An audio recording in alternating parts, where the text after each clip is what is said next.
Rishmi මේ අන්තිම පන්දුවට පහර දෙන විට සුභාෂ් ලක්ෂාන් දැවැත්ත පන්දු පහරවල් left hand round the wicket අකාඩියම කරන පන්දුවට පසු පාදයට පැමිණ පුල් පහර එල්ල කරනවා දකුණ පිටිකරුවා සුභාෂ් ලක්ෂාන් පන්දු පහර එල්ල කරන්නේ නායකයා ඉදිරියේ වැයිතුම් කරන අබිලා දේවරාත් ෆුල් ටොස් පන්දුවක් left hand on right පහරක් එල්ල කරනවා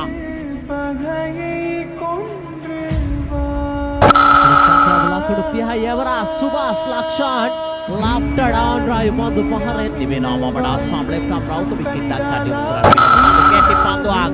සුභාෂ් ලක්ෂාන් පසුපස පාදයට පැමිණ නැරඹින් පුල් පහර එල්ල කරන ගණන්වලට මේ ළඟ පන්දුව කරන්නේ right arm round the wicket අකාඩියම කරන්නේ එවර ෆ්ලේක් කිරීම සාර්ථකද කෙසේ වෙතත් පන්දු නතර කරගන්න ඉඩකඩ නැහැ තුනේ මොමඩ අරහම් දිවෙනවා නැවතත් තම සීමාවේ සිට ආවරා left down drive පන්දු පහර මේ කලිනුත් සඳහන් කරා